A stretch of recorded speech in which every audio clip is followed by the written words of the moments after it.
Donc bonsoir à toutes et tous, bienvenue à l'IREMO. Donc l'IREMO est très heureux d'accueillir ce soir la professeure Firuzena Avandi pour son nouveau livre Femmes iraniennes, évolution ou révolution. Donc il faut se rappeler que Firouzeh était la première à publier dans la collection Comprendre le Moyen-Orient de l'Harmattan. Donc il y a plusieurs années, on ne donnera pas la date. Voilà. Et donc on est très heureux de l'accueillir à l'IREMO aujourd'hui pour son nouveau livre. Et avec Caroline Azad, donc Firouzeh, pardon, est professeure émérite à l'ULB, l'Université libre de Bruxelles, et Caroline Azad, chercheuse associée à la Maison des sciences humaines de l'Université libre de Bruxelles également. Mais je crois savoir que Caroline a fait sa thèse avec Firouzeh, sous la direction de Firouzeh. Et elle publie, Caroline, Femmes d'Iran, football et résistance, donc dans la même collection Comprendre le Moyen-Orient, chez l'Harmattan, et c'est l'ouvrage tiré de sa thèse de doctorat, donc à partir d'une recherche sur le terrain en Iran. Donc c'est pour ça que c'est un travail précieux également. Donc Firouzeh va parler en premier 20 minutes, et ensuite Caroline complétera aussi pendant 20 minutes, et on ouvrira le débat pour que vous puissiez poser des questions. Donc Firouzeh, tu as la parole. Merci beaucoup, merci pour cette présentation. Je suis très heureuse d'être parmi vous et de pouvoir parler de mon ouvrage qui finalement vient de sortir il y a quelques jours seulement en librairie.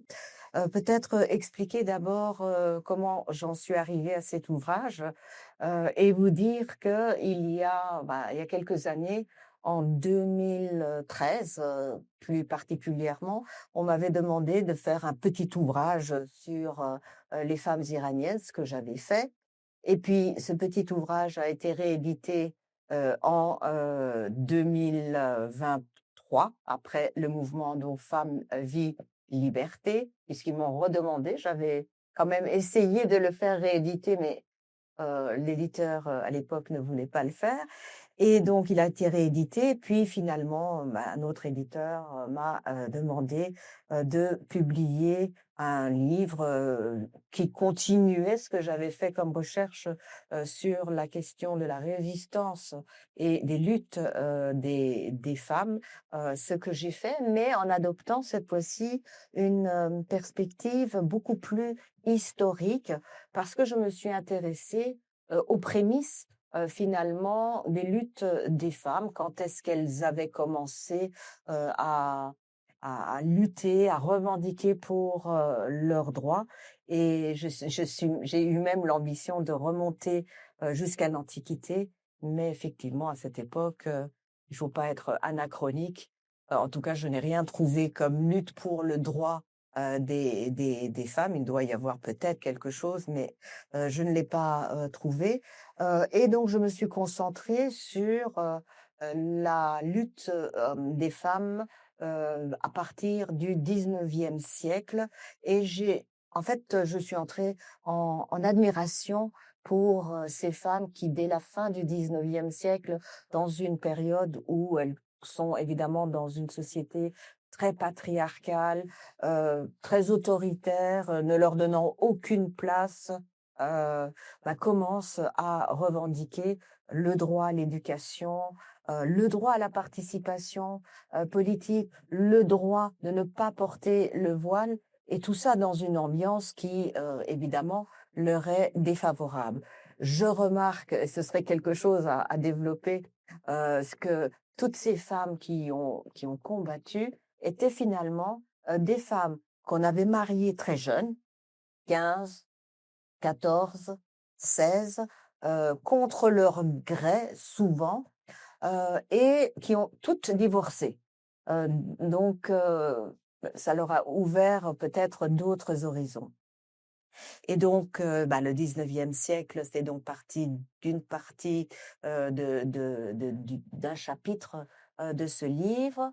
Puis, il y a un chapitre dans le livre qui est consacré à l'époque Pahlavi, tout simplement, bon, dans la continuité de ma présentation historique, mais surtout, parce que ce qui se passe aujourd'hui, ne serait pas compréhensible si, on ne se penchait pas sur les acquis de l'ère Pahlavi.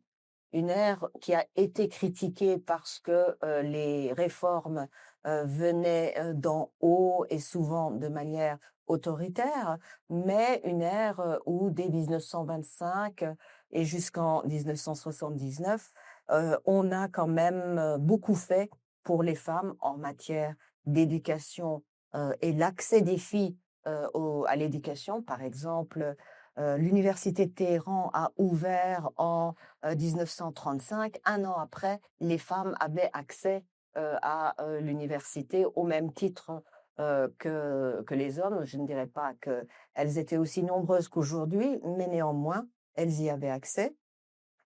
Ceci pour, la période du premier roi, Pahlavi qui a aussi imposé, le dévoilement. Ça n'était pas si simple pour l'époque, mais après, cette obligation a été, levée et puis donc, cette période Pahlavi, c'est une période où, les femmes iraniennes sont encouragées à participer au monde du travail, à l'éducation et finalement également, au monde, et au fonctionnement, politique puisque en 1963, on leur a accordé le droit de vote et d'éligibilité. Alors je ne voudrais pas dire que toutes les femmes en ont bénéficié et que toutes les femmes en ont bénéficié de la même manière, mais néanmoins, elles ont eu théoriquement le droit, à, pas mal, d'entrer, dans, les, domaines, qu'elles revendiquaient ou en tout cas qu'une partie d'entre elles revendiquaient, depuis longtemps. Autre caractéristique qu'il faut quand même, citer pour cette période, c'est les lois sur la famille, qui sont un véritable changement, pour les femmes puisque, le divorce qui leur avait été extrêmement difficile auparavant va être, facilité. Le droit de garde des enfants va leur être, accordé et en quelque sorte, c'est au sein du foyer qu'elles vont acquérir, pas mal de droits. Peut-être pour conclure avec cette période, heu, insister aussi sur le fait que ce sont des réformes qui viennent par le haut, d'où le terme, féminisme d'État que, j'emploie, qui sont des réformes qui ne font pas des rois qui ont fait ces réformes, des grands féministes non plus, puisque leur but n'était pas nécessairement, la promotion des femmes, même si ils ont travaillé sur la promotion, des femmes, mais c'était la modernisation du pays et ils considéraient, les 2 rois Pahlavi donc, que cette modernisation ne pouvait pas avoir lieu sans, la participation des femmes et dans le même temps, un pays qui se voulait moderne ne pouvait pas, enfermer, ses femmes.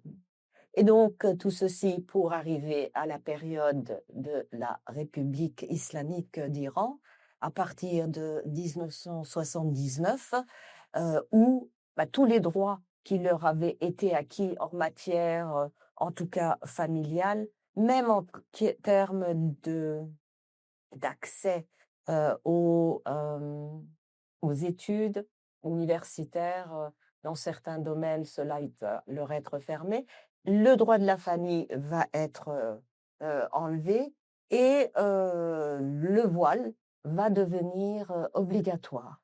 Alors, j'aimerais un petit peu, parler de ce voile qui, pour moi, est en tout cas un élément important, beaucoup plus important qu'un, morceau de tissu, qui, cacherait les cheveux, puisqu'il a été présenté, politiquement comme une sorte, de vaccin contre l'impérialisme, contre l'occidentalisation, contre, le dernier shah d'Iran et donc, il a en Iran une signification beaucoup plus politique que religieuse, ou en tout cas, il y a une instrumentalisation du religieux, par, les autorités, ce qui veut dire que, on peut comprendre pourquoi, en fait, il est, impossible pour ce régime, avec cette constitution, en tout cas pour le Velayat Fari, de laisser les femmes enlever leur voile, parce que ce serait scier la base même de sa légitimité, qui est la lutte contre l'occidentalisation. Donc ce régime a été capable d'accepter un voile mal porté, un voile coloré, des vêtements qui sont réinterprétés par les femmes elles-mêmes, mais ne peut pas accepter que ce voile ne soit pas porté.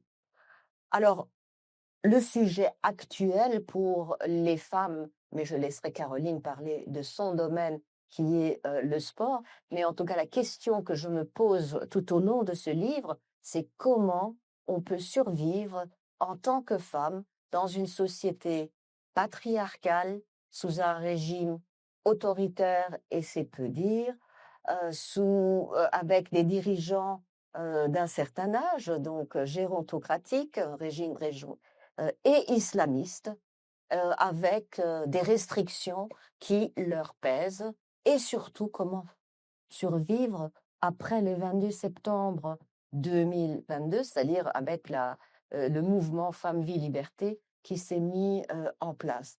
Eh bien, depuis 1979, il faut dire que les femmes ont déployé les trésors de créativité pour pouvoir contourner, réinterpréter, pour pouvoir survivre, puisque c'est la question que je me pose, au sein de ce régime.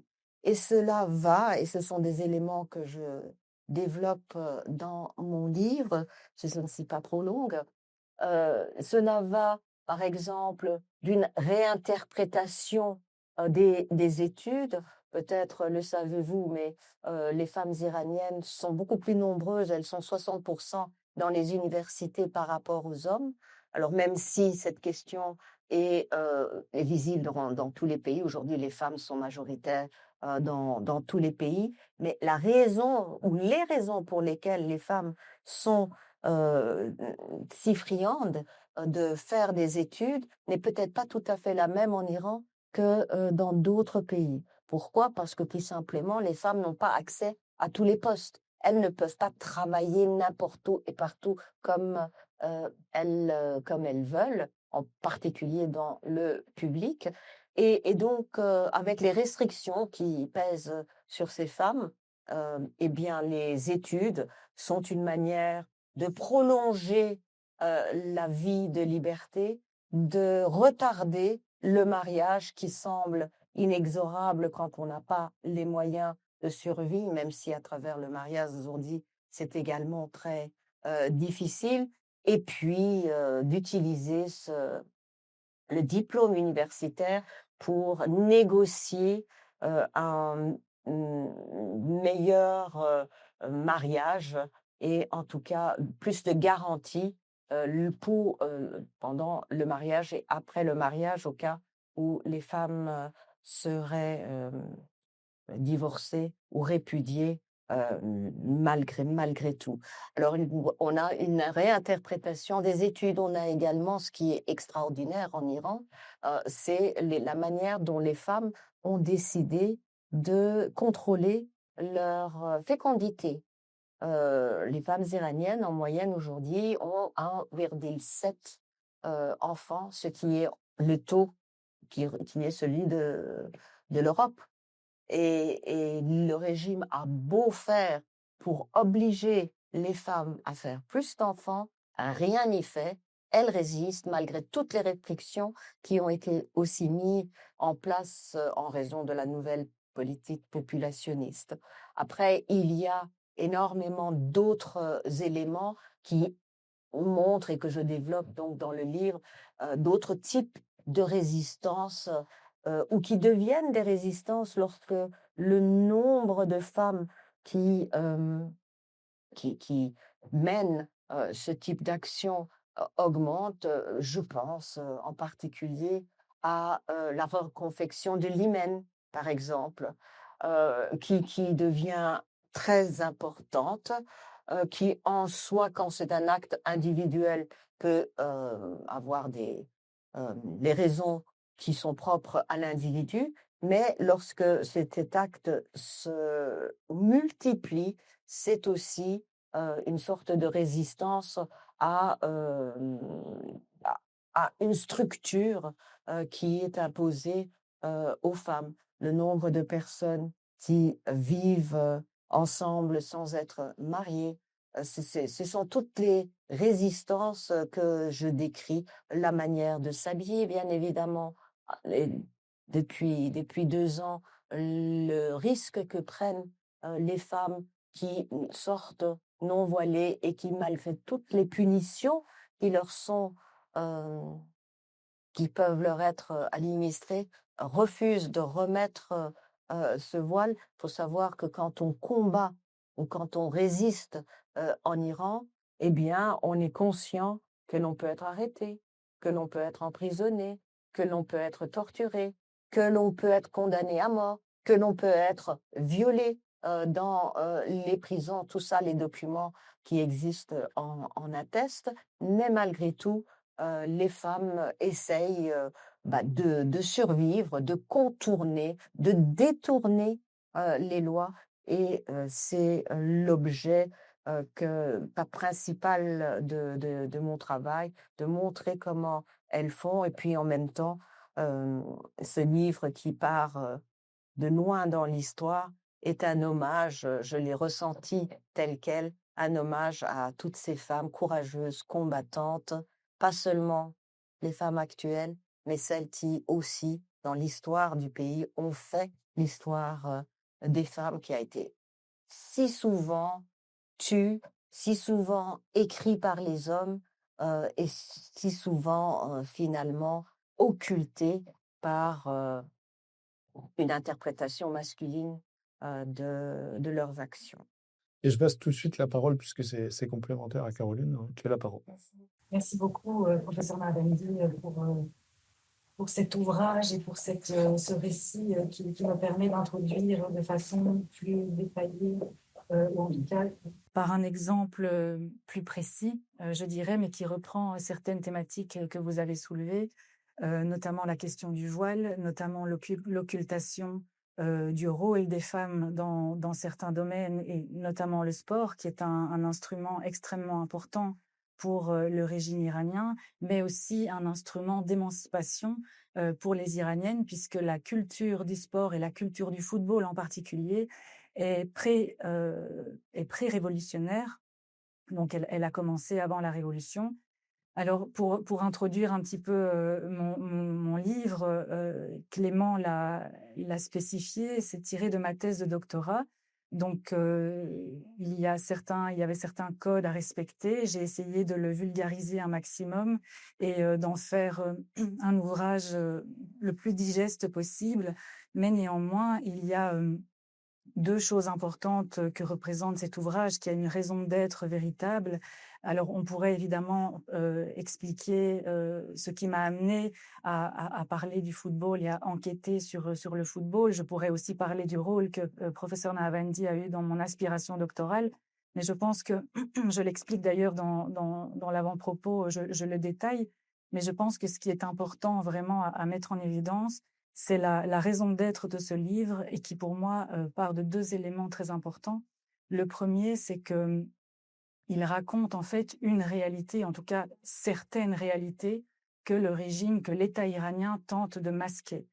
Et donc, par exemple, la question des femmes dans le football, la question de l'implication des femmes dans le football, correspond, en tout cas d'un point de vue professionnel, est liée effectivement à la politique de l'État. Donc, elles sont soumises à toute une série de contraintes, elles sont soumises à toute une série d'obstacles et de pressions, qui les obligent, notamment depuis 2022, à s'auto-censurer.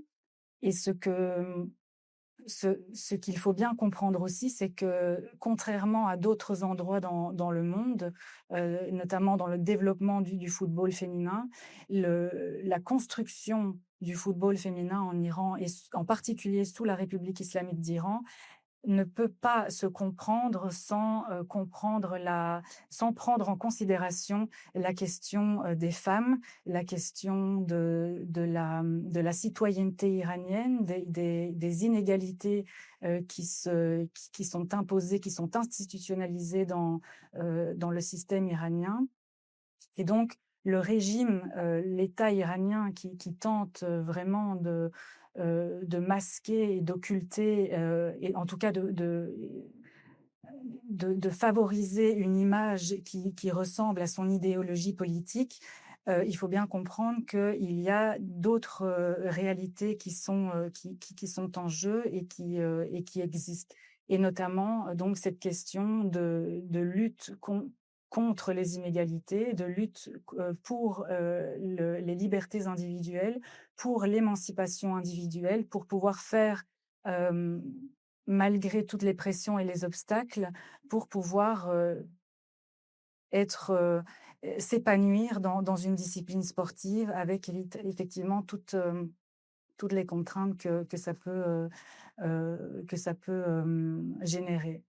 Alors, ces femmes, les footballeuses, et notamment celles que j'ai rencontrées, celles que j'ai pu aussi, avec lesquelles j'ai pu interagir, notamment via les réseaux sociaux, les actrices de la société civile qui ont eu aussi à même de les dévoiler, dans le sens où les réseaux sociaux, et notamment Instagram, avant 2022 en tout cas, parce que 2022 représente vraiment une rupture en tout point, ont été très actives dans la parole. Il y a vraiment eu des actions et des façons d'appréhender, enfin de dénoncer les discriminations, de dénoncer d'être très critique envers le régime.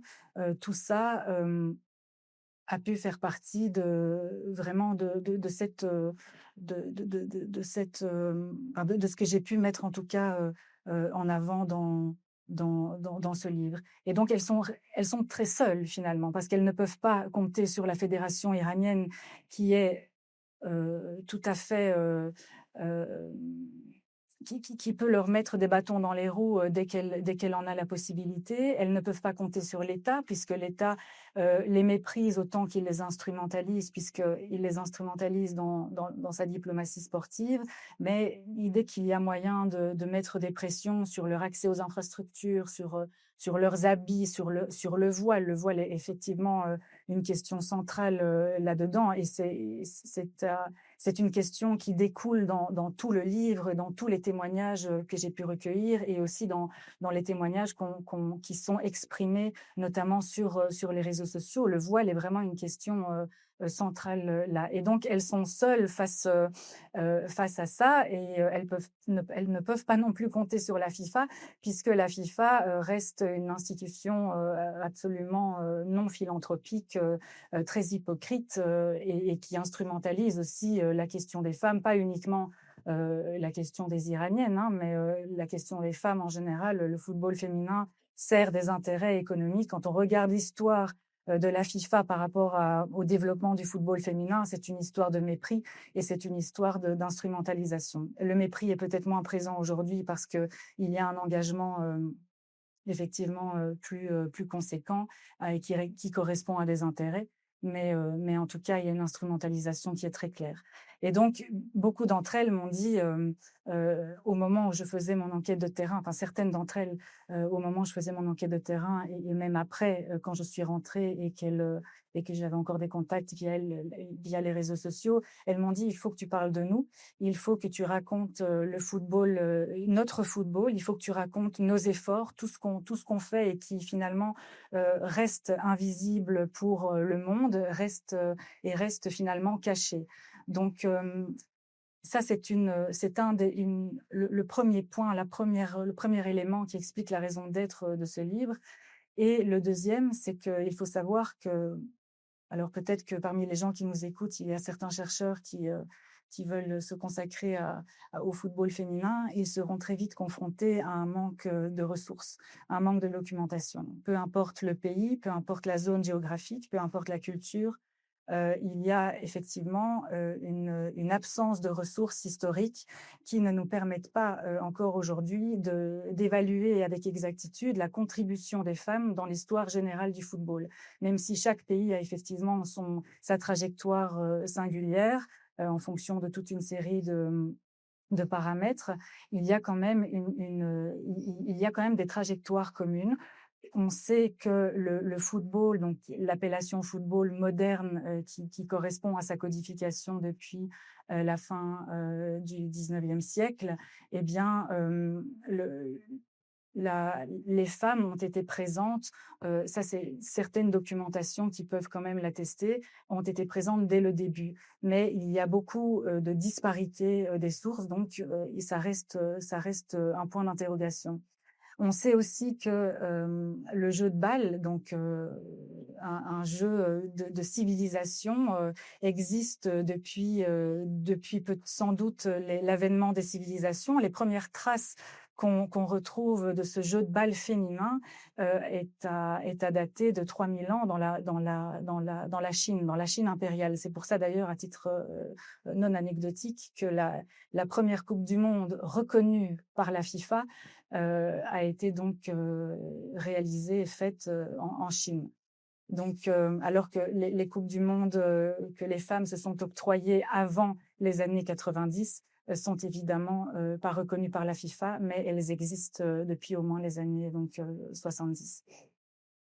Donc, ça, c'est un deuxième point. Donc, ça veut dire que ce livre permet de combler des lacunes historiques. Il permet aussi d'apporter un éclairage sur l'histoire aussi du football féminin en Iran, dans un pays effectivement qui a été peu étudié, et aussi la recherche. Il faut savoir aussi que la recherche généralement se concentre plutôt sur les zones occidentales. Donc, on connaît plus ce qui s'est passé, par exemple, aux États-Unis, bien sûr, mais dans les zones du Commonwealth, en Europe.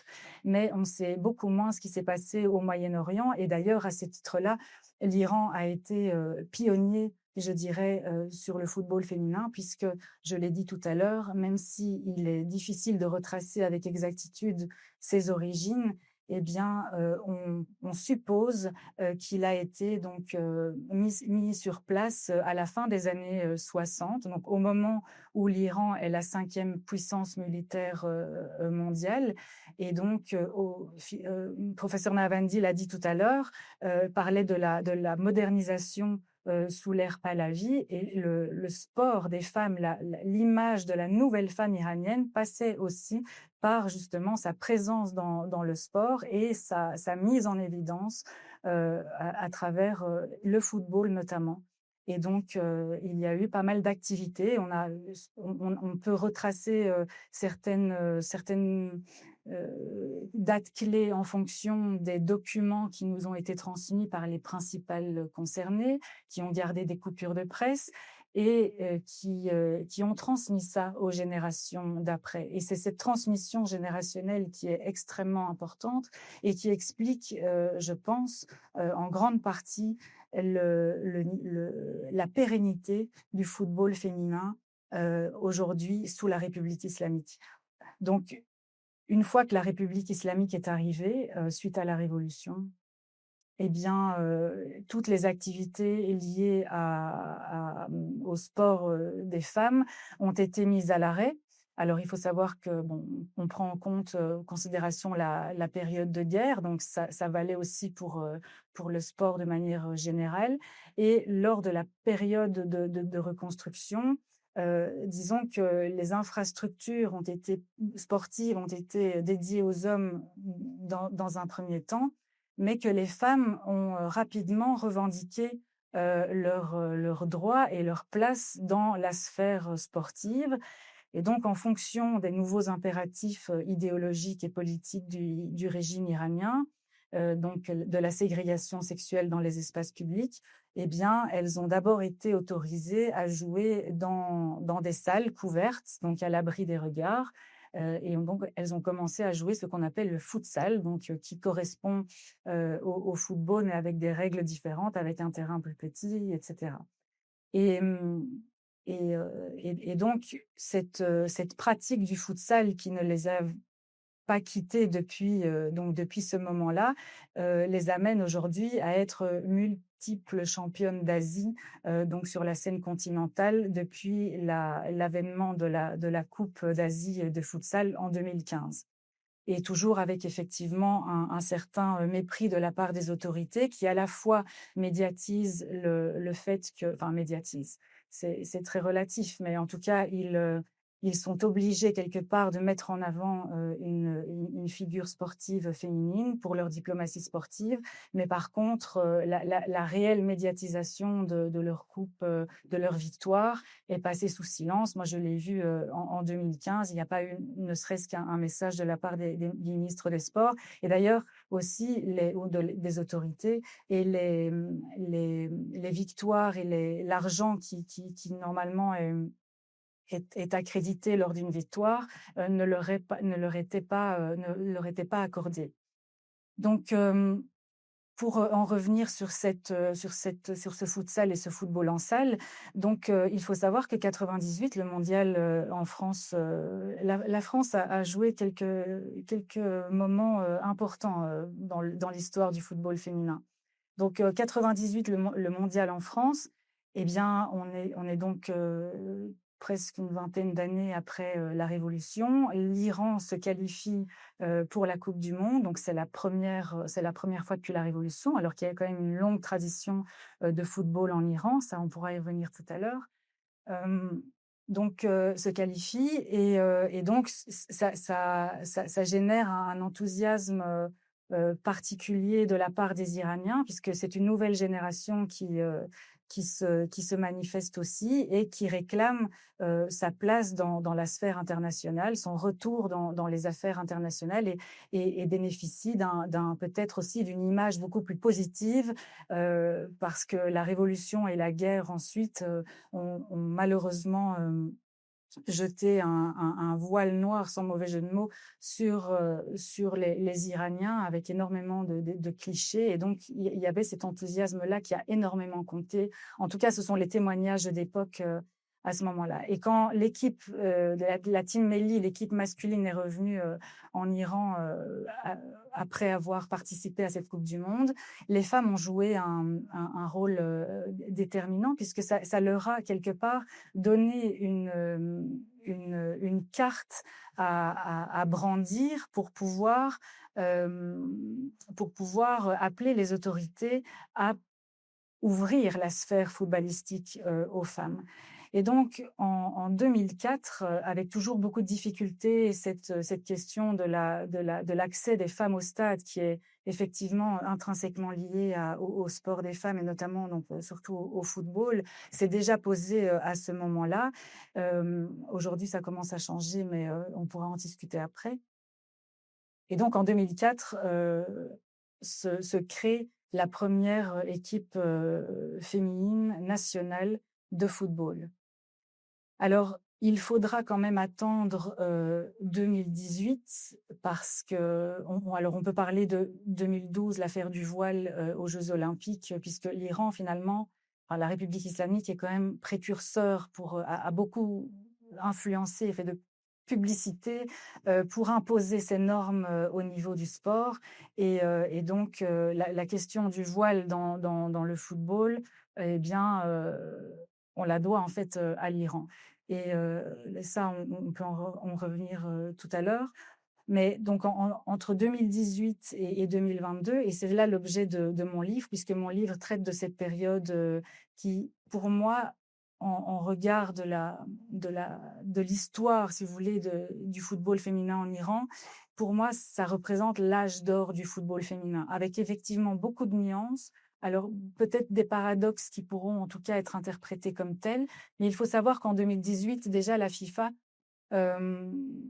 instaure une stratégie de développement du football féminin à l'échelle globale. Donc, ça veut dire qu'elle oblige d'une certaine manière les fédérations nationales à développer des structures et à développer leur football féminin.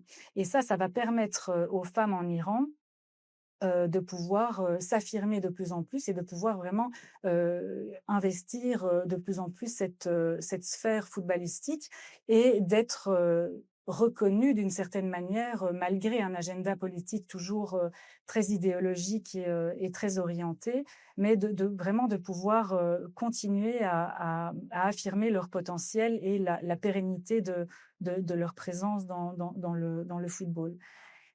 Alors, il y a eu effectivement, des entreprises de séduction, je dirais, de la part du régime iranien, en 2018 puisqu'il a recruté, d'une certaine manière, une coach irano-américaine. D'ailleurs, j'en parle dans mon livre, je l'ai interrogée, je l'ai rencontrée, qui était effectivement donc née en Iran, pardon, née aux États-Unis, mais de père iranien et qui a elle-même pratiqué le football et qui a fait partie de cette première génération de 2004 de l'équipe nationale féminine et qui visiblement a pu, à travers son côté binational, à travers sa maîtrise de l'anglais, sa maîtrise du persan, faire une espèce de, enfin être un pont en réalité entre ces parties du monde et de permettre quelque part de satisfaire les ambitions du régime iranien dans la mesure où elle a permis de médiatiser en fait le football féminin. Mais ça a eu des effets positifs puisque à ce moment-là, en 2018, on a commencé vraiment à parler des footballeuses iraniennes. Donc elles ont eu une visibilité à l'international. Et donc même si ça répondait à des critères, je dirais, stratégiques, idéologiques du régime, eh bien, il y a eu quand même une contrepartie très positive par rapport à ça. Et en 2019, en tout cas au moment de la crise sanitaire. Donc moi, il faut savoir que j'ai commencé mes entretiens de terrain en 2018 et ensuite, la crise sanitaire étant survenue, j'ai dû à un moment donné, freiner, et pour d'autres raisons aussi, des raisons de sécurité. C'était le moment des otages, notamment un otage belge en Iran. Enfin, il y avait tout un contexte que je décris dans le livre. Tout ça fait que je n'ai pas pu retourner, en Iran, à ce moment-là.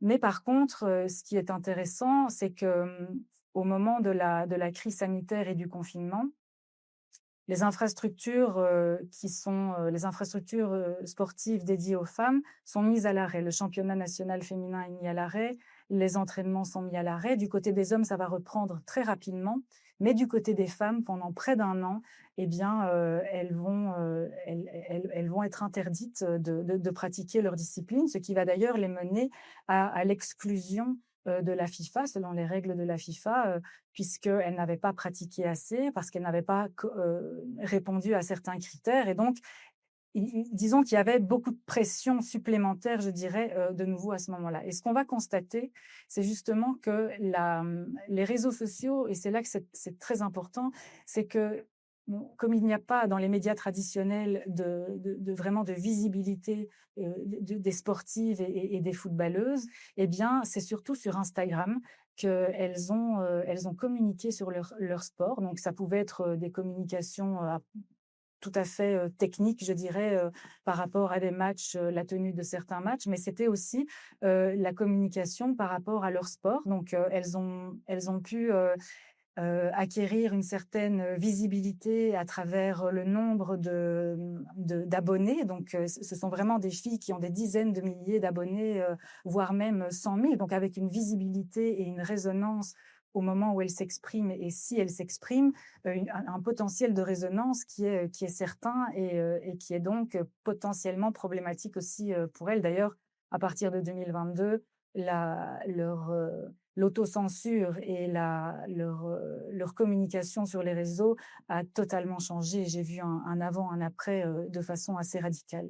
Et donc, à ce moment-là, lors de cette année de jachère et de discrimination supplémentaire, eh bien, elles se sont manifestées d'une manière que personnellement, je n'avais pas encore observée. Elles ont vraiment et pas qu'elles-mêmes de leur propre initiative. Il y a eu aussi des actrices de la société civile comme des journalistes iraniennes qui ont vraiment œuvré à ouvrir des forums de discussion, des interviews en live sur Instagram pendant toute une série de temps pour permettre non pas seulement aux footballeuses mais aussi aux sportives en général de s'exprimer sur la question, de s'exprimer sur leur ressenti, sur ce qu'elles étaient, sur qui elles étaient, sur d'où elles venaient. Et donc, il y a eu vraiment, parfois même, je dirais, des travaux assez sociologiques de la part d'actrices de la société civile, vraiment dans le but premier, de visibiliser ces femmes-là, de visibiliser les femmes iraniennes en général, puisque je vous l'ai dit et je le redis, la question du sport est intrinsèquement liée à la condition de la femme. Donc, les discours qui sont émis, les témoignages de vécus singuliers, particuliers, sont toujours remis à la lumière de cette question de la femme, des inégalités qui existent en Iran, de l'institutionnalisation des discriminations.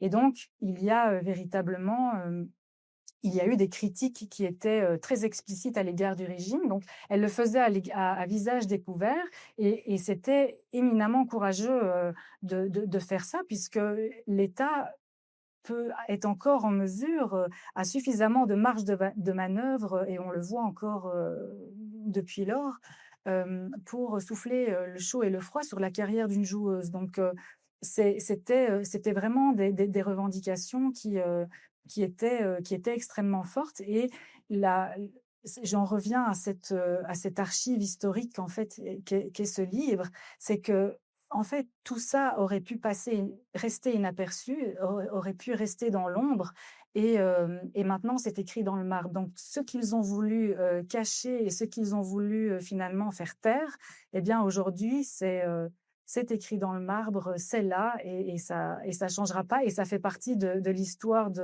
du football féminin, une histoire qui est peu connue ici en Occident, qui est peu connue en général d'ailleurs et qui surtout, cette construction du football féminin, c'est d'abord une construction, elle est d'abord l'œuvre de ces femmes, des principales concernées et c'est ça qui est très intéressant, c'est que peu importe le temps qui passe, en fait, elles ont continué, elles ont œuvré à cette pérennité en usant aussi de certaines circonstances, en profitant de certains rapports de force qui existaient entre les différents agendas politiques en fonction des époques. Mais ce qui est vraiment, je trouve, particulier, c'est que malgré toutes les pressions, et vraiment il y en a toujours et elles sont parfois très décourageantes parce que ce sont des pressions aussi psychologiques et donc tout est fait aussi pour que vous abandonniez. C'est parfois très subtil et donc il y a eu des réelles battantes qui ont voulu rester et œuvrer à la construction de leur football et donc le football iranien, le football féminin iranien, son existence, eh bien, c'est d'abord l'œuvre des femmes. L'État l'instrumentalise à bon escient pour lui, mais disons qu'il s'en sert ce potentiel, si ce potentiel n'existait pas, l'État ne pourrait pas s'en servir et donc quelque part, il est obligé, enfin, il se sert de quelque chose qu'il a presque, je dirais, lui-même généré parce que cette résistance ou ces résistances et ces façons de s'adapter au contexte et de poursuivre et de persévérance, c'est ça, c'est le mot que je cherchais, c'était vraiment la persévérance, eh bien, c'est l'identité même du football féminin contre laquelle l'État, malgré toutes ces entreprises de déstabilisation, n'a pas pu contrer. Et je pense que c'est une illustration, en fait, des luttes des femmes en général en Iran, des luttes même, c'est pas que des luttes féministes, ce sont des luttes humanistes, ce sont des luttes pour l'égalité, pour les libertés individuelles. Et c'est ce que ce livre, en tout cas, représente. Je vous remercie. Ok. Je vais évidemment abuser de ma position de modérateur. J'ai une question à nos deux intervenants. D'abord, peut-être Firouzé, une question qui va faire le lien aussi entre vos deux interventions on a beaucoup parlé en 2022 de l'émergence d'un Iran global, d'une nouvelle identité iranienne. Et donc, est-ce que tu vois ça dans les résistances des femmes en Iran? Et est-ce que la diaspora joue un rôle particulier, notamment les femmes iraniennes qui résident en Europe, en Occident, aux États-Unis, mais aussi aujourd'hui en Turquie, en Malaisie? Est-ce qu'elles jouent un rôle en ayant des contacts et puis la circulation, les départs, la fuite des cerveaux? On voit que les femmes sont très représentées aussi en pourcentage des étudiants et des étudiantes qui quittent l'Iran chaque année. Donc ça, c'est un aspect important. Et quel est si tu veux, le degré d'influence de la diaspora par rapport au changement interne? C'est-à-dire qu'ils viennent par le bas, par la génération Z, par le changement de génération. Comment tu évalues ces deux facteurs dans les évolutions de la nouvelle définition d'une identité féminine en Iran? D'abord, on peut dire que ce qui va se passer en 2022, c'est et ça a été aussi mentionné quelque part d'une autre manière par Caroline, c'est que, heu, en ce qui concerne, les Iraniennes, les arrestations, quotidiennes pour, des raisons, totalement, différentes, ou port du voile, mal, se comporter, enfin, quelles que soient les raisons, les arrestations, étaient, courantes. De la même manière que, des disparitions dans les prisons, des personnes dont on ne savait pas ce qu'elles devenaient, étaient aussi des éléments qui étaient courants. Et grosse différence, ce qui va avoir lieu le 16 septembre avec la mort de Mahsa Jina Amini, et le fait que cette fois-ci, le régime n'a pas pu cacher et les réseaux sociaux s'en sont emparés.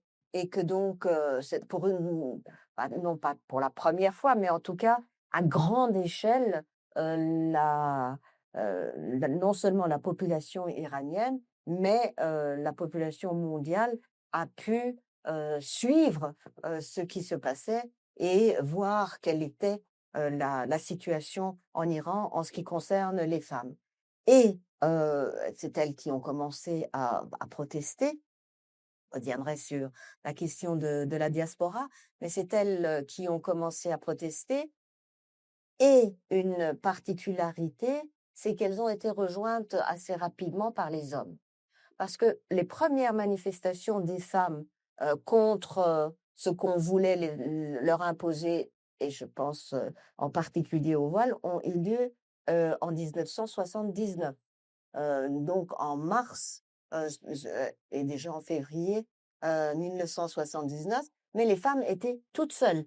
Aucun homme, aucun groupe politique, aucun parti politique qui existait encore n'a soutenu les femmes. Mais cette fois-ci, elles ont été rejointes par les jeunes hommes et puis par la population entière, encore une fois, qui ne manifeste pas nécessairement pour soutenir les femmes, mais le mécontentement est tel en Iran que chaque groupe manifeste pour l'une ou l'autre chose, mais le mouvement est devenu global.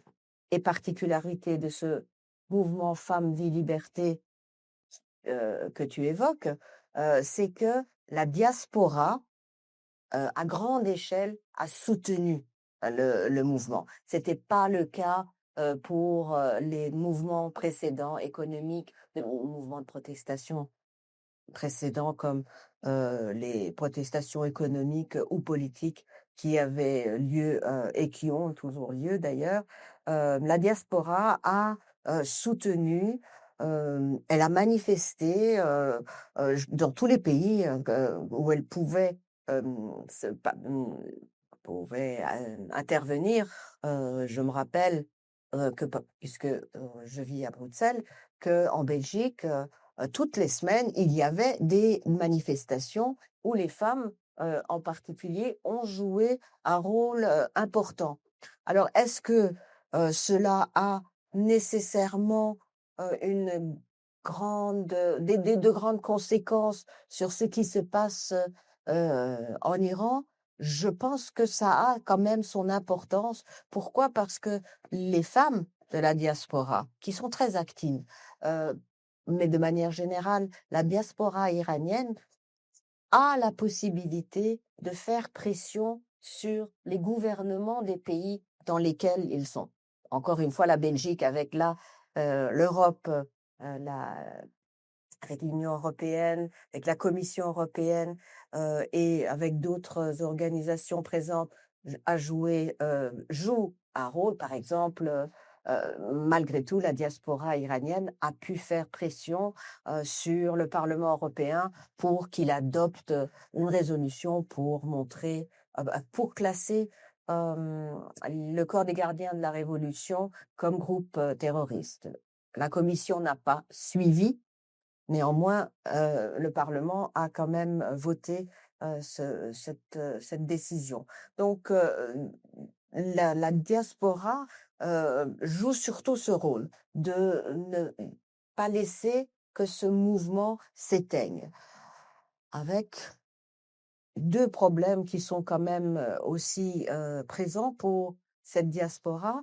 D'une part, le fait que pendant les manifestations, qui avaient lieu, face au parlement de l'un ou l'autre pays, ou, dans d'autres circonstances, les représentants de ce régime, actuel ont passé leur temps à venir photographier, filmer et menacer, en particulier les filles, et essayer de les intimider, tout comme d'ailleurs, ils essayent, de faire pression sur, des avocats, des journalistes, pour, les faire taire en utilisant leur famille en Iran.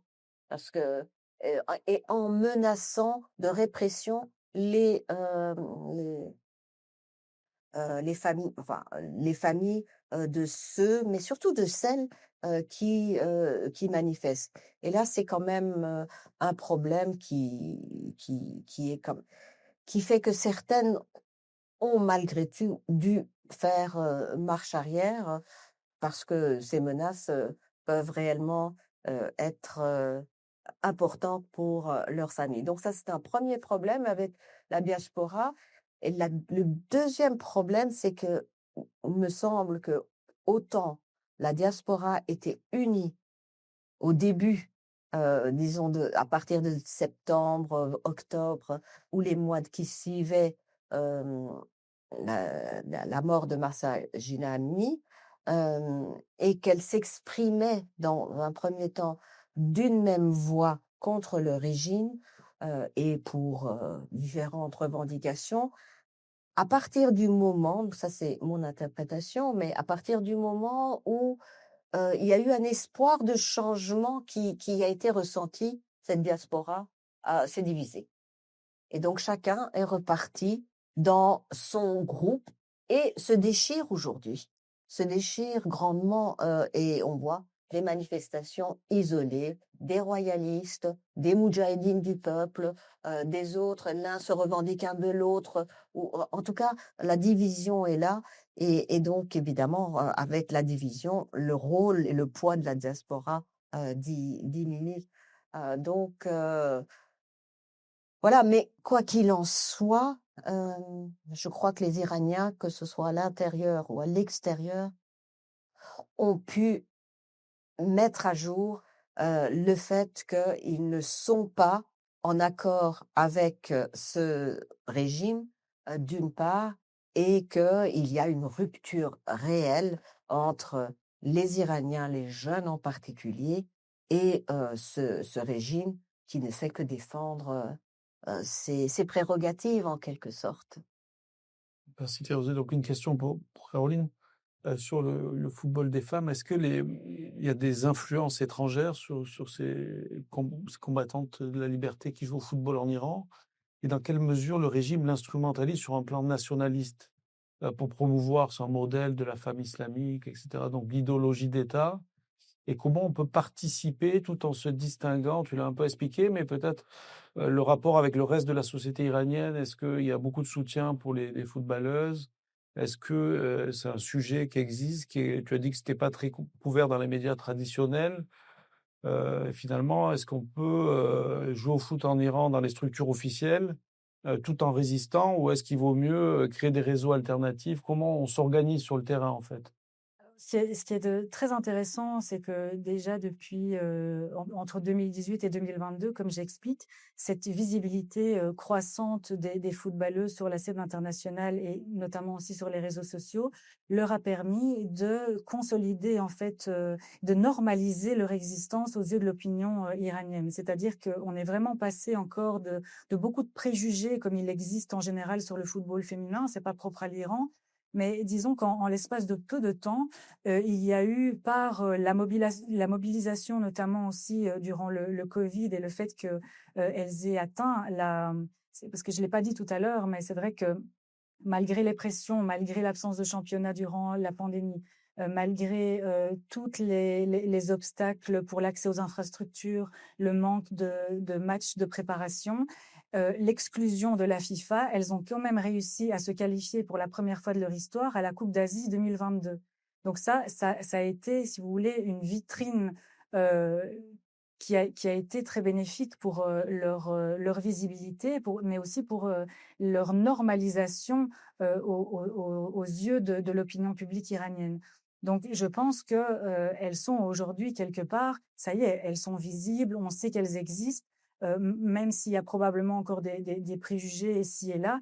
Les écoles de formation commencent à fluctuer sur le territoire iranien, à s'implanter dans les zones même parfois plus rurales et dans les grandes villes de toute façon. Donc c'est un sport et le football féminin aujourd'hui en Iran est considéré, fait la fierté des Iraniens. Et donc ça c'est aussi une victoire.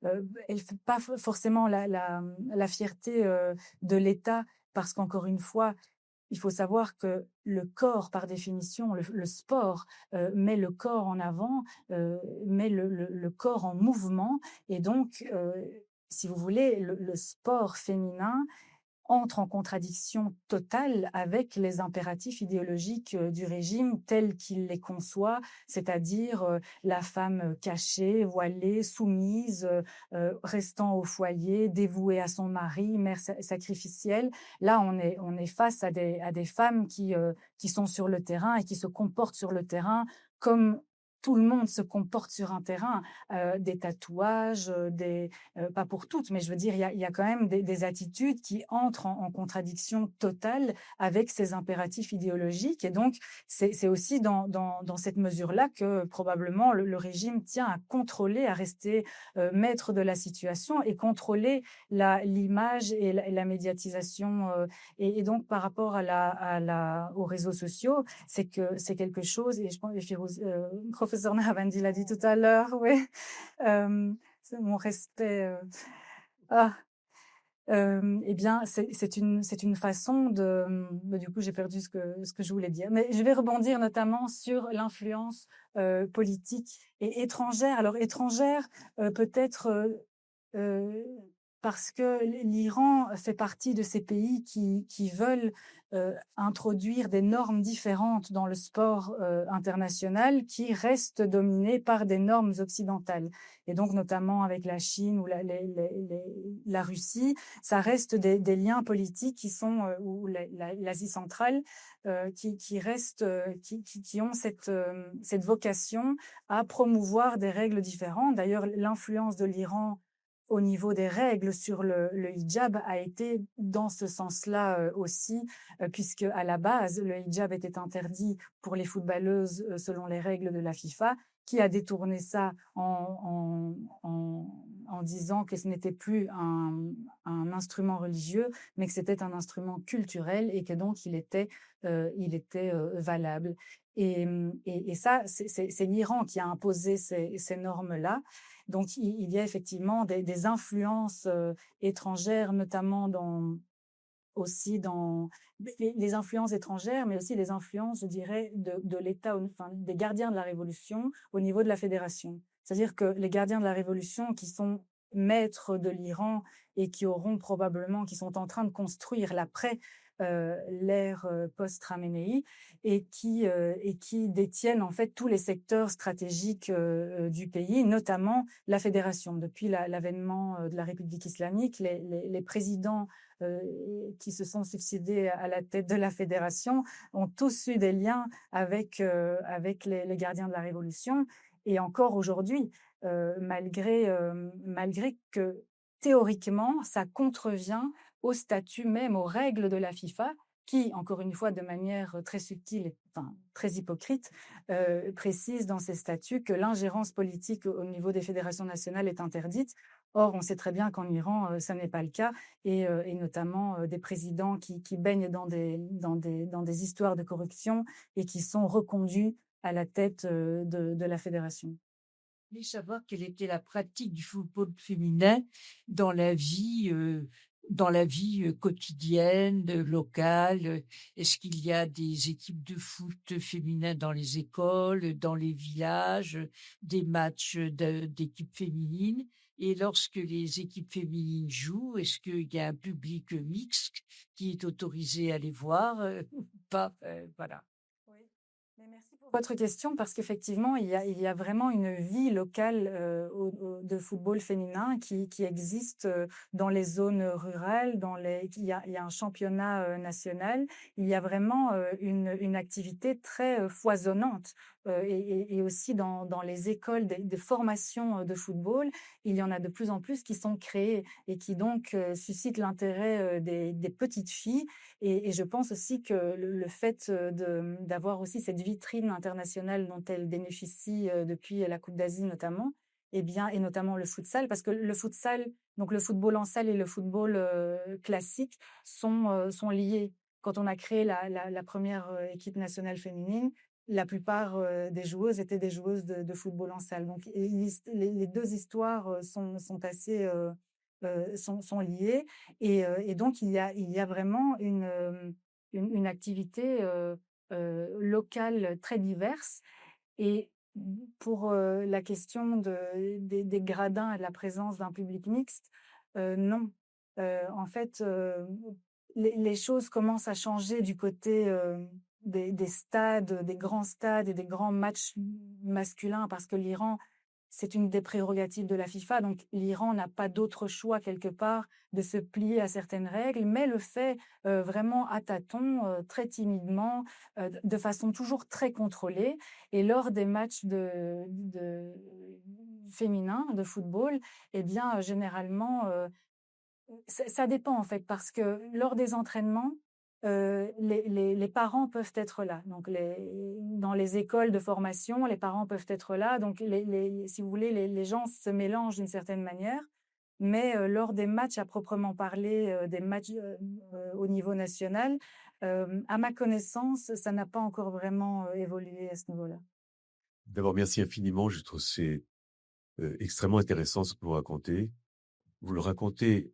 Je vais me permettre quelque chose. Je ne sais pas. Je pense que vous étiez en France, en Belgique. Et vous, madame, vous étiez en Europe, à Paris. D'accord. Ah, vous étiez à Paris. Très loin d'ici. D'accord. Je suis pas restée longtemps. Euh, Partie en Iran à 3 ans. Vous êtes reparti en Iran à 3 ans.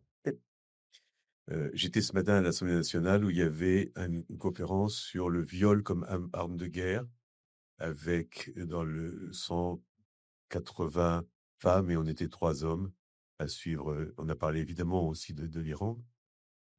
Il y a 1000 questions, mais je voudrais vous en poser une qui m'est juste venue comme ça. Vous avez expliqué très bien sur ce qu'est la signification du voile. J'ai une question que vous avez peut-être trouvée bête et naïve. Qu'est-ce qui fait que ce régime ne supporte pas la mixité? Ça m'est venu en vous entendant dire que dans les matchs locaux, probablement, il n'y a que des femmes qui sont le public n'est que féminin. D'où ça sort, cette impossibilité de la mixité? Parce qu'après tout, en plus, les femmes sont recouvertes, sont voilées, elles sont comme ça dans la rue. D'où ça sort? Qu'est-ce que ça signifie? De de la non-mixité telle qu'elle est promue par l'islam. Il se réfère à l'islam pour expliquer ceci. Et donc, pour eux, la mixité, finalement, c'est une possibilité de provoquer des troubles, de créer une attraction et tout ceci, il faut que tout soit contrôlé. Ce qui fait que, par exemple, bon, il n'y a pas que les sports. Dans les bus, il y a une partie pour les femmes, une partie pour les hommes, même si ça, c'est devenu, il y a transgression. Les métros iraniens, et théoriquement, avec des hommes et des femmes séparés, mais tout cela, il y a des transgressions. C'est l'obsession de la sexualité et des dangers potentiels qu'il peut y avoir quand ce n'est pas contrôlé par l'État. Heu, bon, je ne sais pas si je vous réponds directement, mais quand je pense que, heu, aujourd'hui, le régime est totalement conscient qu'il y a, des garçons et des filles qui se fréquentent et qui vivent ensemble, sans être mariés. C'est l'abomination. Il y a même des enfants, qui naissent, et qui sont illégitimes en quelque sorte pour, le régime. Mais ils sont tellement obsédés par le fait que tout soit dans les règles, qu'il y a des publicités, pour que l'on passe par un mariage temporaire qui existe dans le chiisme et qui n'existe pas, dans, dans le sunnisme, majoritaire en islam. Donc on a parlé de mariage blanc, donc de personnes qui vivaient ensemble, bon, donc dont on ne savait pas quel était exactement le statut, et aujourd'hui on parle de mariage noir. De tellement c'est une abomination, mais ils peuvent rien faire.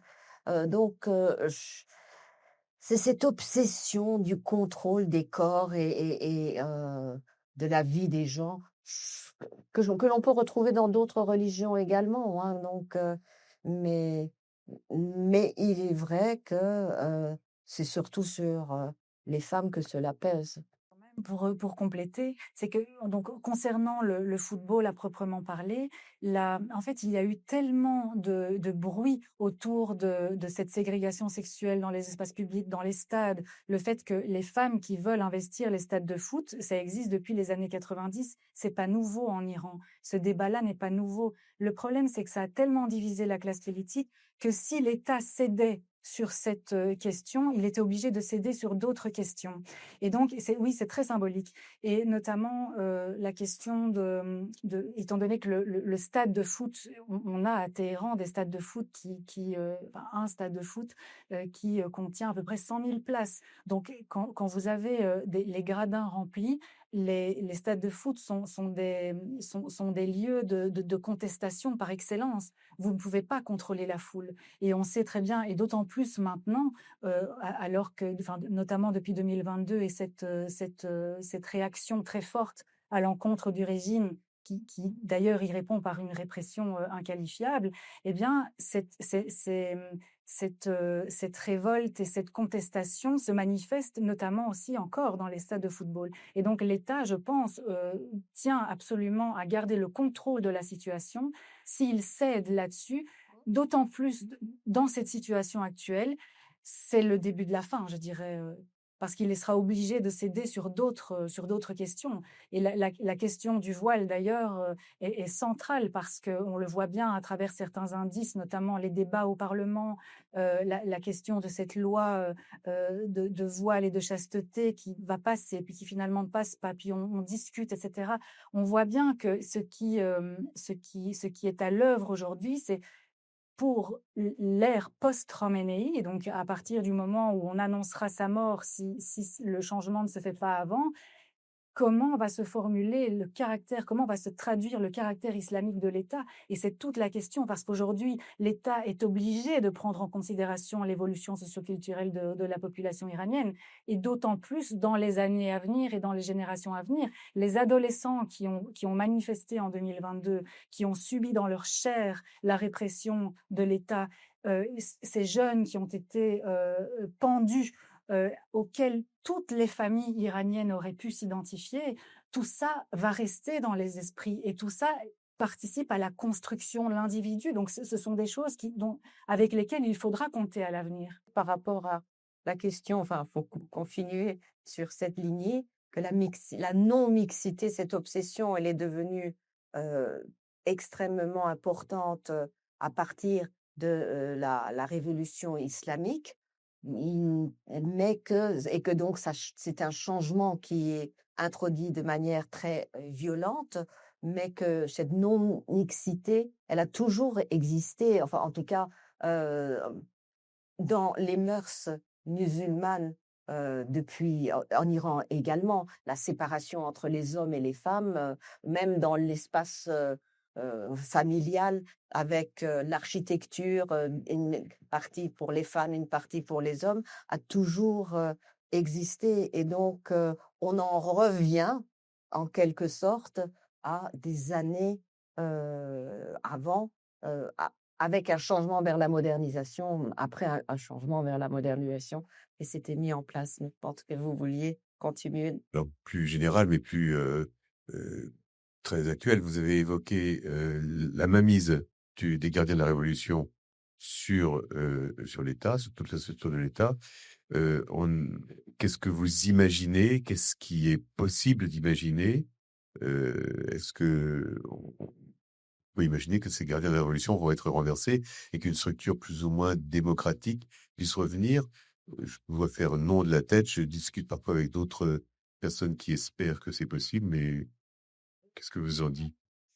Il y a une chose qui est claire, c'est que, aucun Iranien aujourd'hui, d'abord, ne pense qu'une transition est possible. Parce que tout un temps, il y a beaucoup d'Iraniens qui ont espéré, qu'une transition serait possible, par exemple, lorsque Khatami était, président ou même, Rouhani, était président. Aujourd'hui, peut-être qu'une transition est vue possible dans les milieux occidentaux, mais en Iran, ceci est impossible.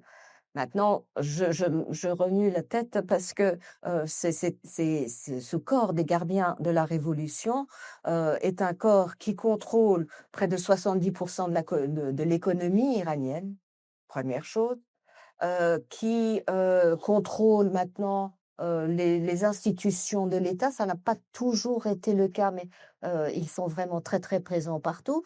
Euh, et je ne suis pas sûre qu'ils lâchent le pouvoir sans contester. Qu'est-ce qui fait que ces gardiens qui contrôlent tout vont lâcher le pouvoir? Pour les beaux yeux des Iraniens, ils s'en fichent des Iraniens.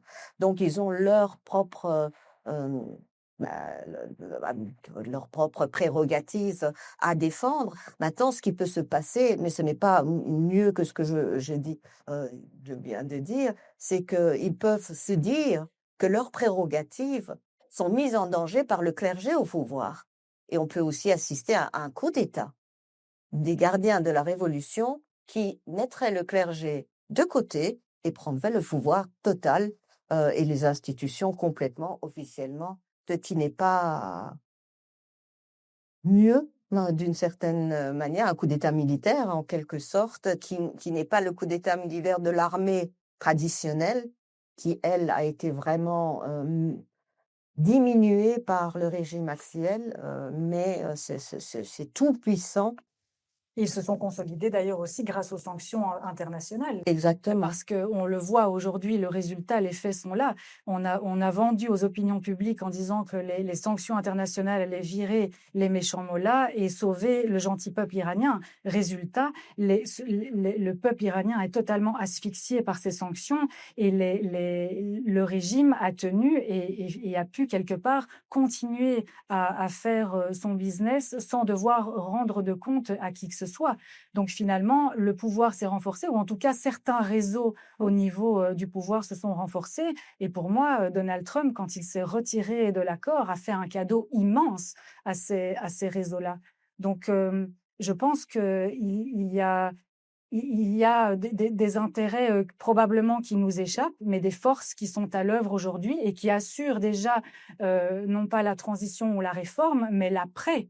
Et donc tout ça ne va pas être décidé du jour au lendemain. Il y a trop d'enjeux en jeu, il y a trop de gens qui ont probablement suffisamment de sang sur les mains pour pouvoir risquer d'être jugés. Et puis surtout, il y a d'autres acteurs en présence. Clément pourra peut-être mieux en parler que moi, mais la Chine et la Russie. L'Iran est investi dans des accords de long terme avec la Chine et la Russie. Je doute très fort que l'avènement d'un Iran démocratique demain intéresse grand monde. Vous disiez que le rôle des diasporas était une particularité du mouvement Femmes, Vie, Liberté, donc assez récent.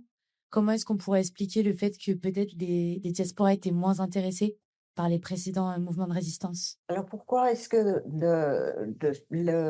la diaspora s'est tellement investie? Je crois que le fait que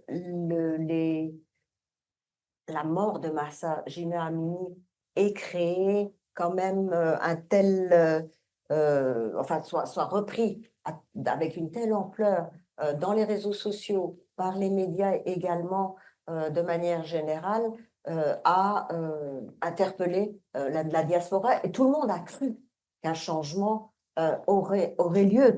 La majorité des personnes qui manifestaient à l'époque, euh, vraiment dans la diaspora, puisque cela je l'ai côtoyé, pensaient vraiment que tout allait changer du jour au lendemain.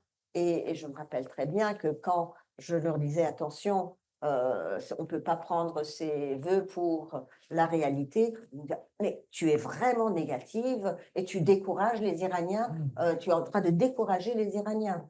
C'est ce qu'on me disait, donc j'essayais de. Et il faut. Les termes que tu emploies sont telle et telle chose. Bon. Donc tout le monde y a cru. Et dans ce sens-là, c'est important. Et c'était des manifestations de grande ampleur. Je ne dis pas que les Iraniens n'ont pas soutenu l'intérieur à différents moments. Régulièrement, il y avait des manifestations, mais où participaient quelques personnes devant les ambassades.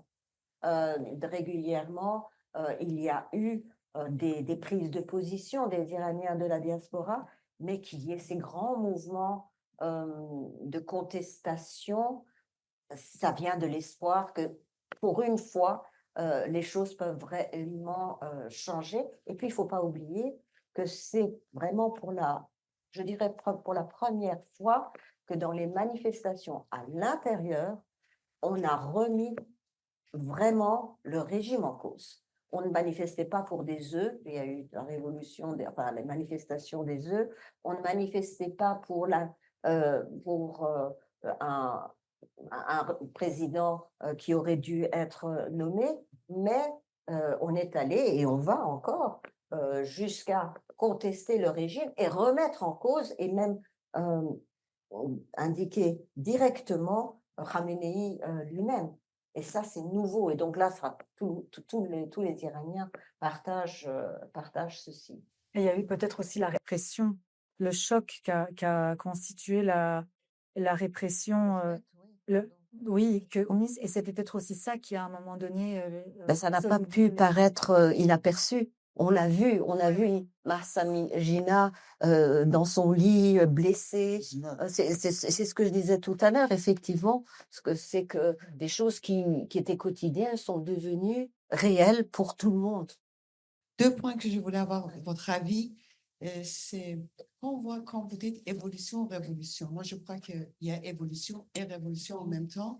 Mais je voudrais connaître votre avis sur le fait qu'ils ont fait 2 erreurs majeures, le gouvernement islamique. Parce que quand il y a eu la révolution, il ne faut pas croire qu'ils avaient une feuille de route bien précise, comment on va établir une république islamique.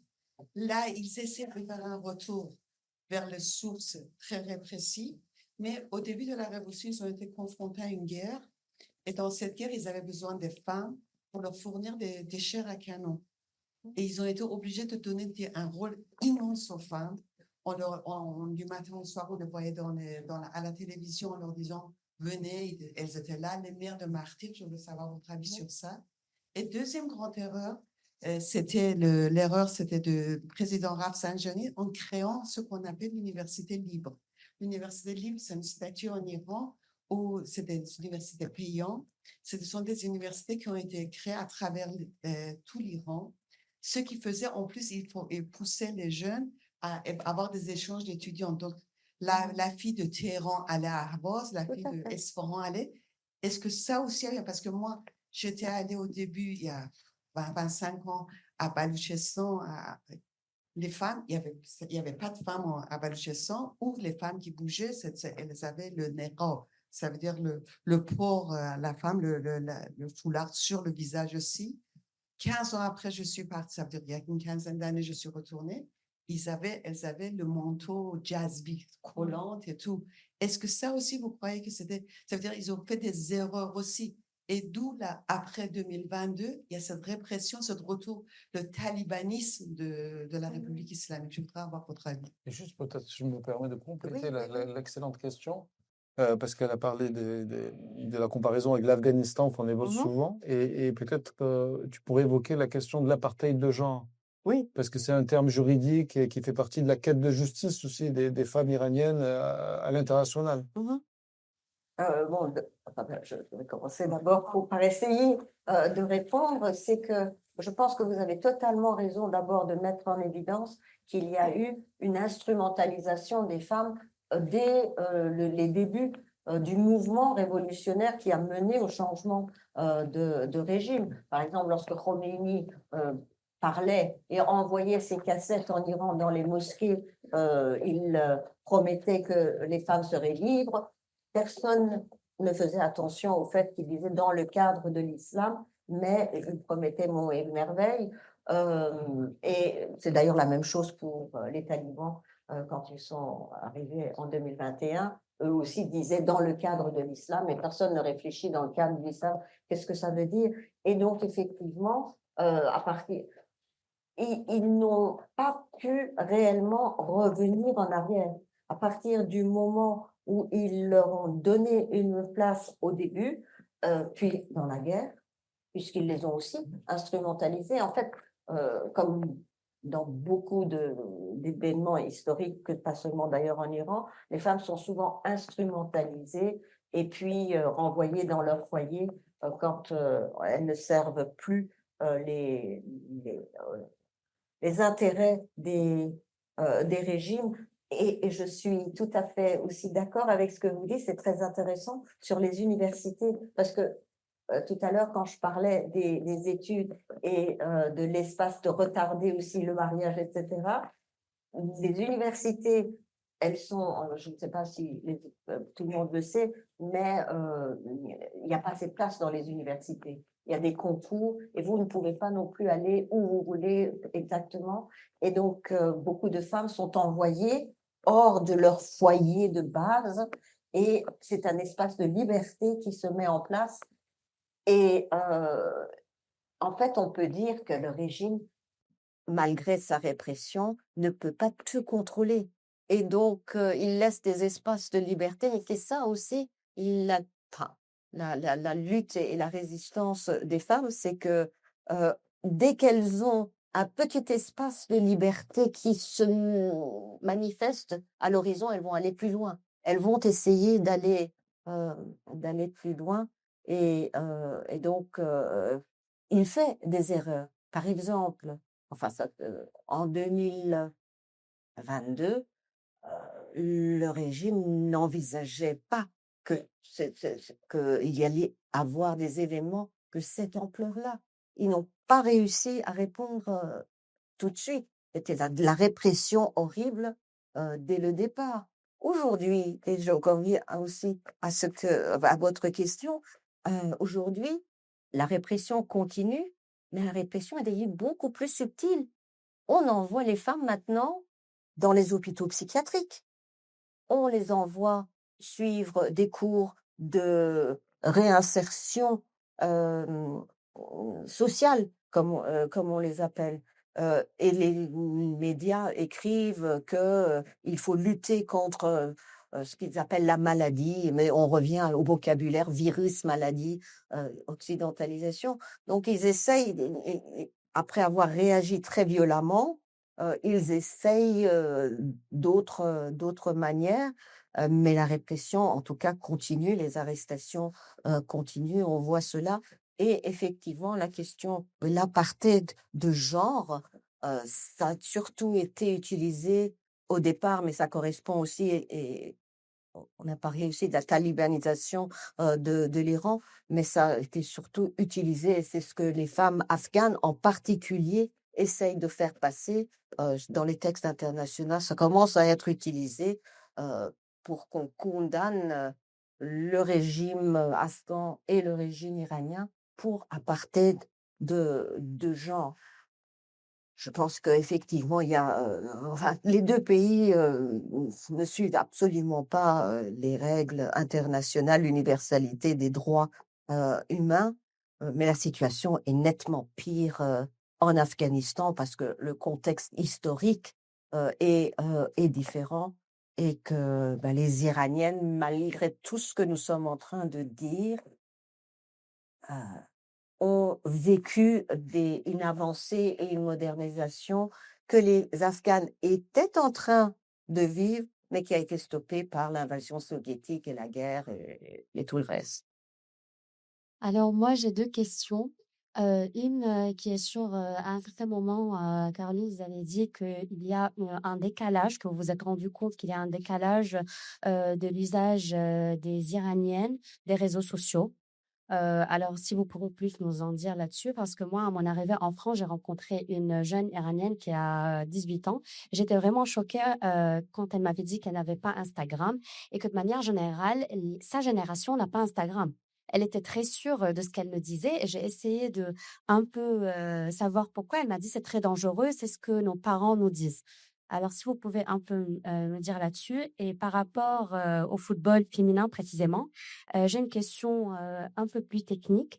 C'est juste, est-ce que au niveau des formations et des entraînements de ces femmes-là, est-ce que c'est équitable, avec les hommes? Ça veut dire que, est-ce qu'au niveau de la qualité, de leurs coachs, c'est pareil comme les hommes? Est-ce qu'ils ont les mêmes opportunités au niveau de l'entraînement et de la formation? Le réseau social Instagram, en fait, je parlais surtout des footballeuses. Et les footballeuses, effectivement, elles communiquent et elles s'expriment et elles parlent de leur sport uniquement sur Instagram, puisque dans les médias traditionnels, on ne peut pas en parler de cette façon-là. Et donc, ce qui s'est passé donc avant 2022, parce que comme je le disais, en 2022, il y a vraiment une rupture et la répression se fait aussi sur l'espace digital. Donc, on va vérifier ce que vous dites. Et donc, je parle toujours des footballeuses et la moindre communication transgressive aujourd'hui peut vous coûter votre carrière, l'exclusion. Et donc, il y a une autocensure en fait que j'ai remarqué parce que l'usage qui en était fait, je vais dire entre 2018 et 2022, il n'était pas du tout le même qu'à partir de 2022. Et donc, c'est ce que je peux dire par rapport aux footballeuses et par rapport aussi au fait qu'elles bénéficient d'une notoriété, si on peut la calculer en tout cas en termes de nombre d'abonnés, ça implique quand même que quand vous communiquez et que vous avez 100 000 abonnés, 40 000 abonnés, eh bien, la résonance de votre communication est proportionnelle, je dirais. En tout cas, elle est ou même indéfinie. En tout cas, elle a vraiment un poids. Donc, c'est plutôt à ce niveau-là que je voulais dire. Et par rapport aux entraînements, alors ça a aussi été toute la question euh, de l'accès aux infrastructures. Donc, l'accès aux infrastructures est quand même assez inégalitaire. Mais en termes de coach, il faut savoir que les Iraniennes ne peuvent être coachées que par des femmes. Et donc, il y a des formations de coach, donc je dirais même un vivier de coach qui s'est construit et qui est assez performant puisqu'elles arrivent aussi à être visibles sur la scène continentale lors des matchs continentaux. Et donc, ce qui leur permet d'acquérir un professionnalisme et une expérience de nouveau pérenne.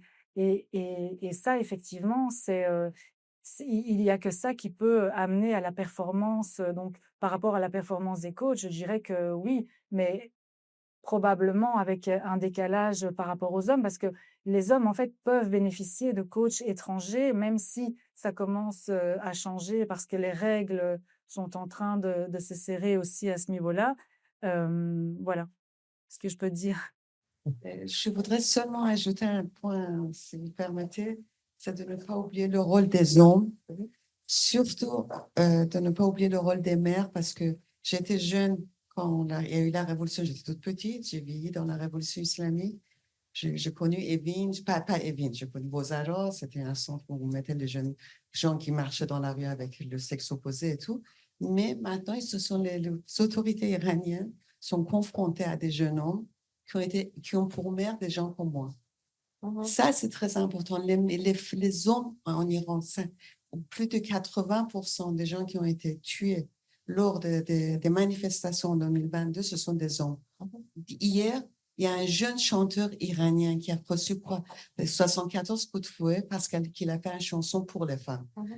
Faut vraiment pas les oublier. On a la chance d'être aussi cette globalisation de la lutte, comme vous avez dit, globalisation de la lutte contre le régime. Et vous avez tout à fait raison de le souligner. Et d'ailleurs, c'est ce que je disais tout à l'heure, c'est vraiment c'est une question d'humanité, en fait, humaniste. Et d'ailleurs, la couverture de mon livre, vous me faites penser, je l'ai pas dit tout à l'heure, mais c'est un photographe donc iranien qui est donc un ancien sportif et qui a vraiment œuvré. Il a été arrêté en 2022 parce que donc il s'est reconverti dans la photographie sportive et il a voulu durant sa carrière mettre en évidence le football féminin, le sport des femmes. Et donc ça c'est une photo de sa part. Il a été arrêté en 2022. Quelques mois et quand je lui ai demandé si je pouvais utiliser sa photo pour la couverture, il m'a dit oui tout de suite. Et il continue en fait à être actif. Quand il y a eu le match Persépolis-Separan, eh bien, bon, il y a eu 40 000 femmes qui ont été autorisées à assister à ce match, qui était un match masculin. Et il faisait partie du pool de photographes qui étaient sur place. Et en fait, les femmes photographes n'ont pas été autorisées à couvrir l'événement. Et donc, en signe de contestation et de contestation, il n'a publié uniquement des photos des supportrices.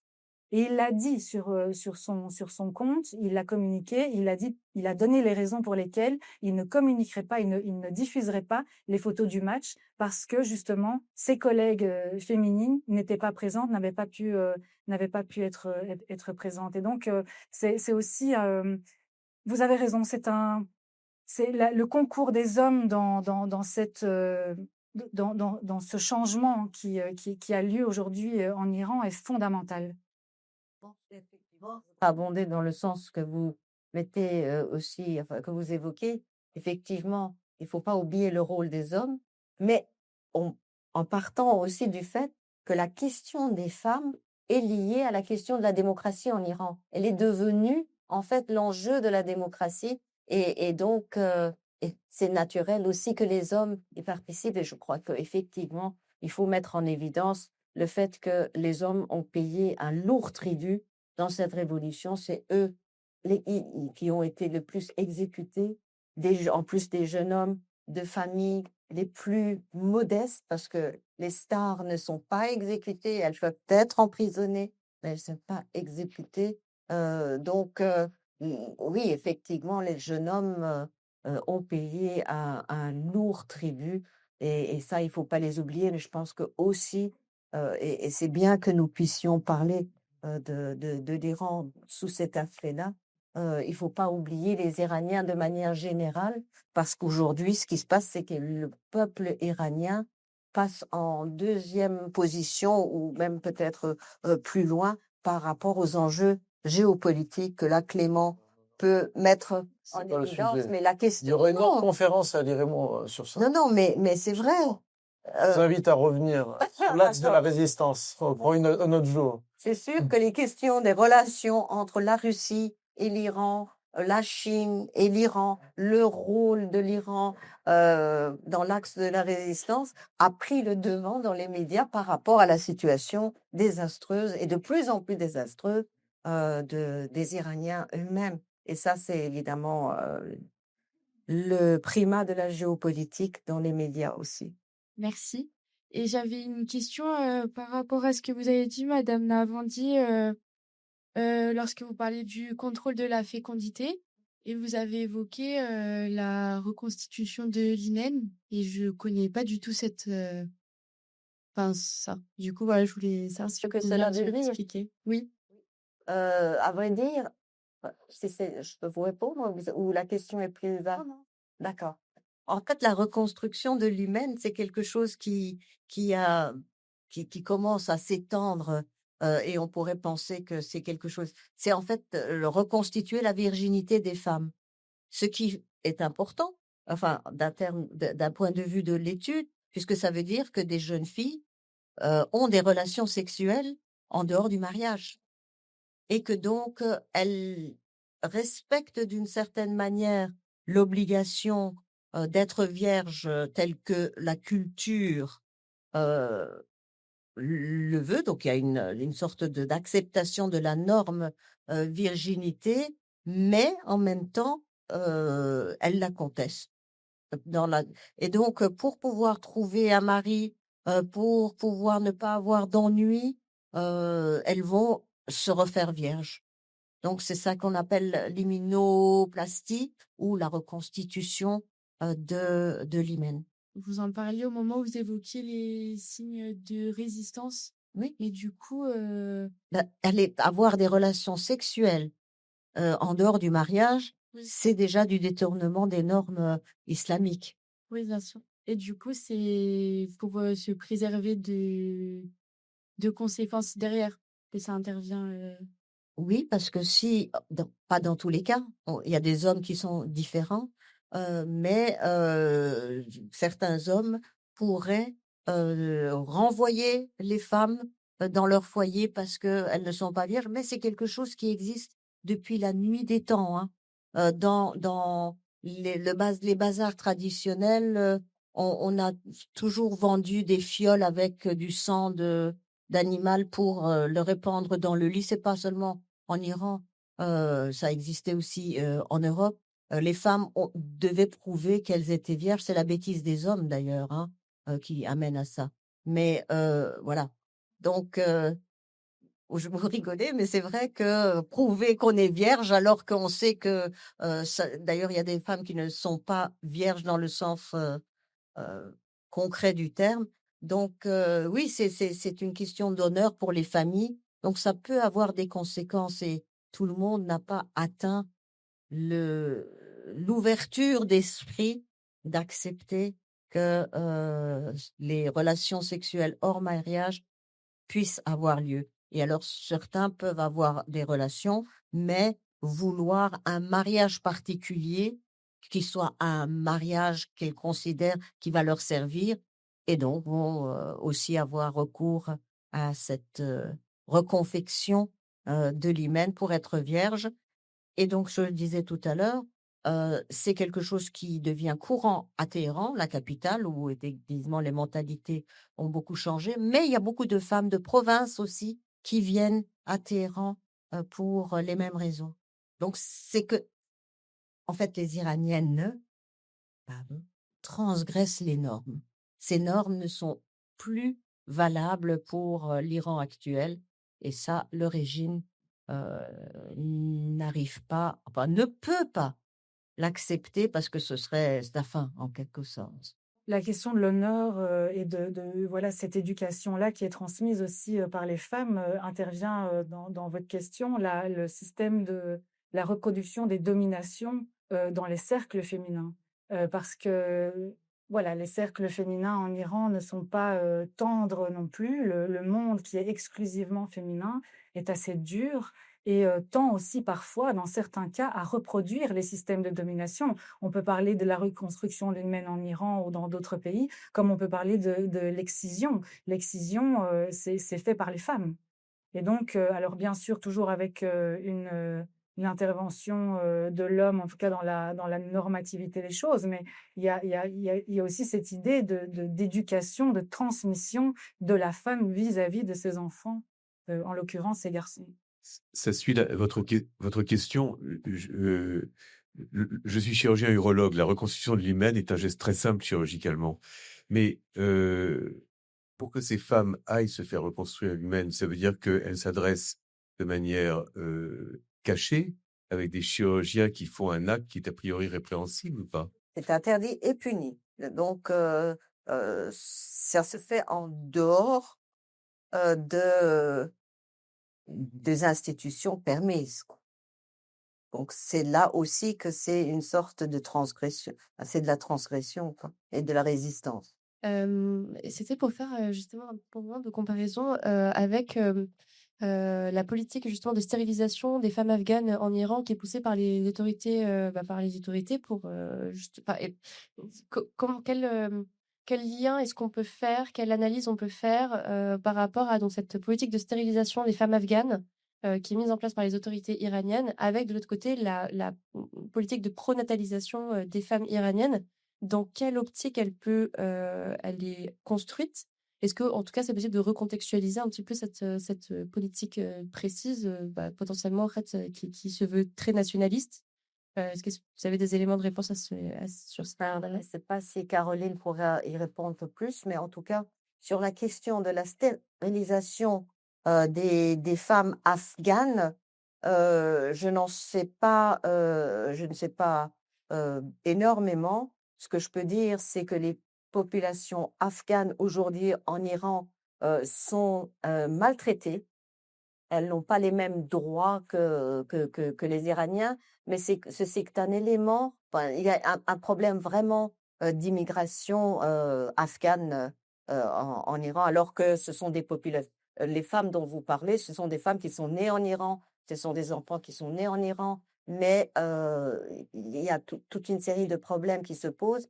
Et si je compare à une situation que je connais un petit peu mieux, mais que j'aimerais bien, enfin, qui me semble être la même, c'est qu'à partir du moment où les populations immigrées n'ont en fait pas de différence avec les populations locales, il y a un ressenti de danger, de contamination, et donc cela justifie la répression. Et j'ai vécu cela au Kazakhstan, par exemple, où dans certaines parties, il y a une peur de la Chine et de l'immigration chinoise, parce qu'on ne peut pas savoir qui est kazakh, qui est chinois. Et là, il n'y a vraiment pas de différence, en tout cas parmi certaines populations afghanes et les populations iraniennes. C'est la même langue, c'est la même. Et de toute façon, ce sont des gens qui ont grandi et qui ont vécu en Iran. On ne peut pas faire la différence. Pendant longtemps, on a interdit leur mariage. On a dit que leurs enfants étaient illégaux. Oui, ils ne peuvent pas aller à l'école, n'ont pas les mêmes droits. La stérilisation, j'avoue que je ne peux pas en dire que je sais là. Donc, pour les passionnés de géopolitique régionale et mondiale, il faut revenir le 26 mars. J'annonce la future conférence qui sera modérée par Louise Marie de Bucher, avec Kevan Gafaïti, Sophia Marouk et Wendy Ramadan Alban. Déroute de l'axe de la résistance, quel futur pour la République islamique d'Iran? Et là, vous pourrez poser toutes vos questions. Je dois remercier maintenant les professeurs Firuzeh Navandi et Caroline Azad pour leurs interventions sur Femmes d'Iran, quelle résistance? Et donc, revenez vite à l'IREMO pour parler de géopolitique. À bientôt.